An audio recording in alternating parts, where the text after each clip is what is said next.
Hello, मैं Ramesh Saroj RKS classes में आपका स्वागत करता हूं और आशा करता हूं कि आप सभी लोग स्वस्थ होंगे, सुरक्षित होंगे। तो दोस्तों, आज इस वीडियो में मैं आप लोगों से डिस्कस करने वाला हूं विज्ञान और विज्ञान में स्थिर विद्युत आवेश।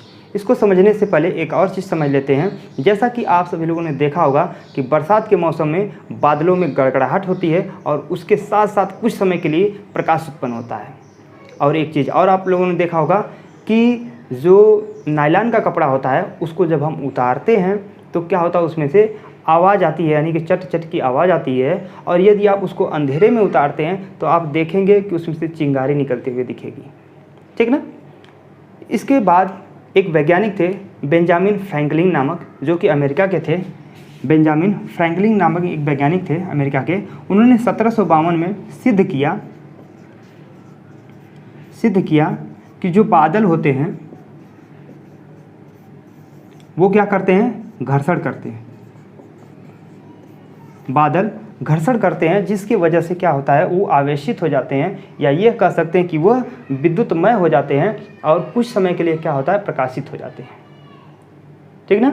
इसके बाद दोस्तों बहुत सारा क्रियाकलाप किया गया, बहुत सारा प्रयोग किया गया। जैसा कि आप लोग जानते होंगे कि जब प्लास्टिक के स्केल को हम बालों में रगड़ते हैं और रगड़ने के बाद उसको कागज़ के छोटे छोटे टुकड़ों के पास लेकर जाते हैं तो क्या देखते हैं कि वह प्लास्टिक की स्केल उस कागज़ के टुकड़े को अपनी ओर आकर्षित करती है। इससे यह समझ में आता है कि जो स्केल है उसमें एक गुण उत्पन्न हो जा रहा है। क्या गुण? आकर्षित करने का गुण, ठीक ना। और एक चीज़ है अंबार का पदार्थ, ठीक ना। अंबार नामक एक पदार्थ है, उसको यदि ऊन के साथ रगड़ें, ठीक ना। उसको रगड़ने के बाद जब कागज़ के टुकड़ों के पास लेकर जाते हैं या किसी हल्की वस्तु के पास लेकर जाते हैं तो वह भी क्या करता है, आकर्षित करता है। तो दोस्तों आइए आगे समझते हैं स्थिर विद्युत आवेश क्या होता है। स्थिर विद्युत आवेश, जैसा कि नाम से ही स्पष्ट हो रहा है कि जो आवेश है इसमें क्या है दोस्तों, स्थिर है। इसमें स्थिर है यानी कि कोई गति नहीं होती है, ठीक ना, कोई गति इसमें नहीं होती है। और इसको इंग्लिश में क्या कहते हैं, static electric charge, static electric charge, ठीक ना। तो यदि इसको मैं परिभाषित करना चाहूँ तो कहा जा सकता है कि परस्पर दो पदार्थों को, ठीक ना, परस्पर दो वस्तुओं को आपस में रगड़ने पर उस पर क्या होता है, आवेश उत्पन्न हो जाता है, यानी कि आवेश संचित हो जाता है। उसी संचित आवेश को क्या कहते हैं, स्थिर विद्युत आवेश, ठीक ना। क्या बताया, परस्पर दो वस्तुओं को रगड़ने पर उस पर आवेश संचित हो जाता है। उसी संचित आवेश को क्या कहते हैं, स्थिर विद्युत आवेश। आशा करता हूँ कि ये भी आपको समझ में आ गया होगा। आइए अब समझते हैं आवेश। आवेश का जो फंडामेंटल जो परिभाषा होता है, ठीक ना, वो क्या होता है। इसको सबसे पहले देखिए कि मान लीजिए कोई वस्तु है, ठीक ना, जिसका क्या है, कुछ द्रव्यमान है।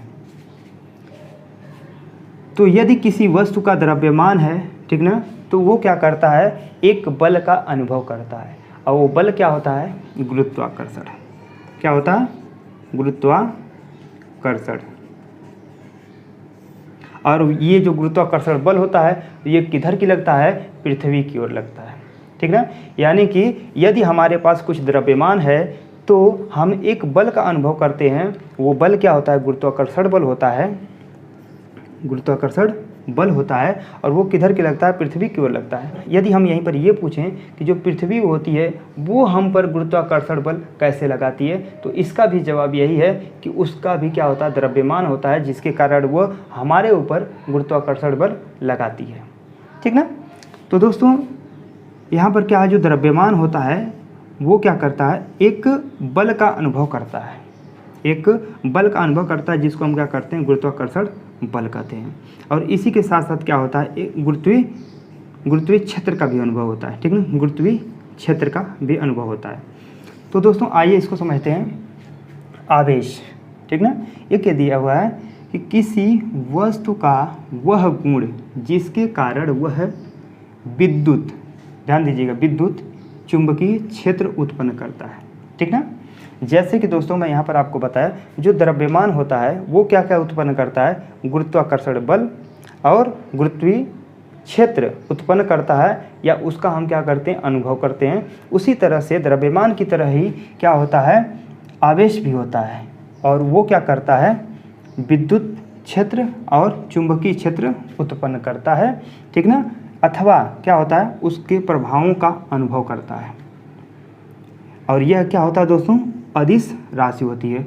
अदिश क्यों होती है दोस्तों, ये अदिश राशि क्यों होती है, क्योंकि ये क्या होती है, स्थिर होती है। ये क्या होती है, स्थिर होती है। अगर कोई चीज़ गति ही नहीं कर रही है तो कैसे को उसका जो डायरेक्शन है हम फाइंड करेंगे, दिशा, ठीक ना।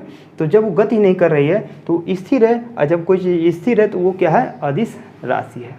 ये दोस्तों समझते हैं आवेश की संकल्पना। आवेश की संकल्पना, जैसा कि आप लोग जानते होंगे कि जो सोडियम है उसका जो इलेक्ट्रॉनों की संख्या होती है वो क्या होता है, 11 होता है।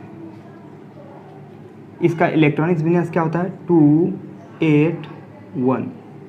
इसमें प्रोटॉनों की जो संख्या होती है वो कितनी होती है, वो भी 11 होती है। क्यों, क्योंकि किसी भी एटम का इलेक्ट्रॉनिक संख्या और प्रोटॉनिक संख्या बराबर होती है। तो अब इसके साथ क्या कंडीशन होता है कि यदि इसको अपना अष्टक पूरा करना है तो ये जो लास्ट में एक है, ठीक ना, इसको किसी दूसरे को प्रदान करे, या एक है यहाँ 8 करने के लिए किसी दूसरे से ग्रहण करे, ठीक ना। तो इसके लिए आसान क्या होगा दोस्तों, ये क्या आसान होगा, ये किसी को प्रदान कर दे एक, ठीक ना। तो यहाँ पर क्या हो जाएगा, अष्टक हो जाएगा। तो जब ये किसी दूसरे को प्रदान करेगा तो क्या होता है दोस्तों, देखिए, तो इलेक्ट्रॉनिक संख्या कितनी हो जाएगी, जब यहाँ से एक निकल जाएगा तो यहाँ पर कितना बचेगा, इलेक्ट्रॉनिक संख्या 10 बचेगी, और प्रोटॉन कितने हैं, ये तो 11 ही है, ठीक ना, ये क्या है, 11 ही है। अब यहाँ पर देखिए जो इलेक्ट्रॉन है इसमें कितने की कमी हो जा रही है, 1 की कमी हो जा रही है, यानी कि जो प्रोटॉन है वो इलेक्ट्रॉन से 1 ज़्यादा है।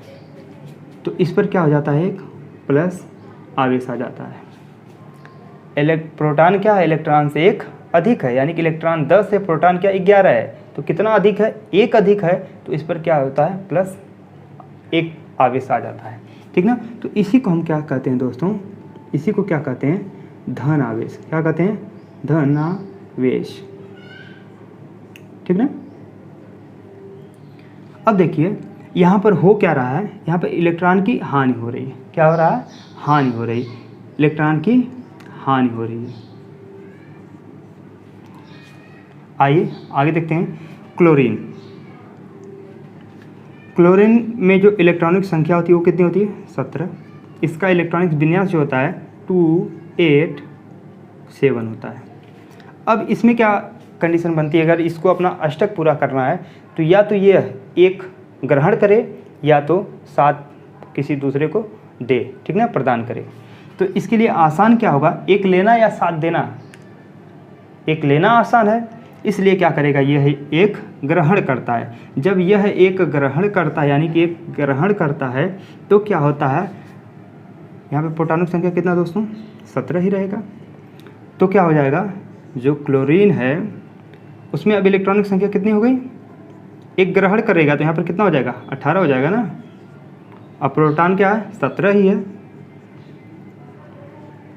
अब यहाँ पर हम देखते हैं कि जो इलेक्ट्रॉन है वो प्रोटॉन से कितना अधिक है, 1 अधिक है, यानी कि इलेक्ट्रॉन अधिक है, कितना, 1 अधिक है। तो इस पर क्या कर देंगे, -1 आवेश हो जाता है। इसी को हम क्या क्या कहते हैं दोस्तों, ऋण आवेश। क्या कहते हैं, ऋण आवेश। ये ऋण आवेश कब आ रहा है, जब इसमें क्या हो रहा है, 1 इलेक्ट्रॉन की वृद्धि हो रही है, यानी कि जब क्लोरीन में 1 इलेक्ट्रॉन की वृद्धि हो रही है, यानी कि वृद्धि, ठीक ना, वृद्धि हो रही है, तो क्या आ रहा है, इसमें ऋणावेश आ जा रहा है। तो आइए इसको परिभाषित कर देते हैं। आइए समझते हैं कि यदि आवेश की संकल्पना इलेक्ट्रॉन के आधार पर दी जाती है। यदि किसी वस्तु में इलेक्ट्रॉनों की वृद्धि होती है तो उसे ऋणावेश ठीक ना। उससे क्या होता है दोस्तों, ऋण आवेश। जैसा कि इलेक्ट्रॉन की जब यहाँ पर वृद्धि हुई तो यहाँ पर क्या होता है, ऋण आवेश, ठीक ना। तथा यदि कमी होती है तो क्या होता है, धनावेश उत्पन्न होता है। यहाँ पर क्या हो रहा है दोस्तों, इलेक्ट्रॉनों की कमी हो रही है तो यहाँ पर धनावेश उत्पन्न हो रहा है। यहाँ पर इलेक्ट्रॉनों की क्या होती है, अधिकता हो रही है, यानी वृद्धि हो रही है, तो यहाँ पर क्या हो रहा है, ऋणावेश उत्पन्न हो रहा है। तो यहाँ पर ये क्वेश्चन बन सकता है कि जो प्रोटॉन होता है, ठीक ना, जो प्रोटॉन होता है वह उसका ऋण आवेश या धन आवेश में उसका योगदान क्यों नहीं होता है, ठीक ना। जो नाभिक होता है दोस्तों वो क्या होता है, ये होता है, ठीक ना। इसमें जो प्रोटॉन होता है वो बीच में होता है। प्रोटॉन क्या होता है, बीच में होता है। इलेक्ट्रॉन क्या होता है, किनारे किनारे होता है। तो इलेक्ट्रॉन को निकलने के लिए क्या होता है, कम एनर्जी की आवश्यकता पड़ती है और इसको निकलने के लिए अधिक एनर्जी की आवश्यकता पड़ती है। पहली कंडीशन तो ये है। दूसरी कंडीशन क्या बनती है कि जो इसका द्रव्यमान है, यानी कि प्रोटॉन का द्रव्यमान इलेक्ट्रॉन के द्रव्यमान से कई गुना अधिक होता है, ठीक ना। जैसे मैं बताऊं तो जो प्रोटॉन होता है, यानी कि प्रोटॉन का द्रव्यमान, यदि मैं इसको इस तरह से दर्शाऊं, MP बराबर क्या होता है, 1837 ME, यानी कि जो प्रोटॉन का द्रव्यमान होता है वो इलेक्ट्रॉन के द्रव्यमान का 1837 गुना होता है। इसलिए हम कह सकते हैं कि जो प्रोटॉन होता है वो आवेश में उत्तरदायी नहीं होता है, ठीक ना। तो दोस्तों आज हम लोगों ने समझा कि स्थिर विद्युत आवेश क्या है, आवेश की जो परिभाषा थी वो क्या थी उसके बारे में समझे, आवेश की संकल्पना क्या है इसके बारे में समझे, और उम्मीद करता हूँ कि आपको समझ में आया होगा। यदि आपको समझ में आया तो इस वीडियो को लाइक, शेयर, सब्सक्राइब जरूर करें। तो आज इस वीडियो में यहीं तक। धन्यवाद। जय हिंद, जय भारत।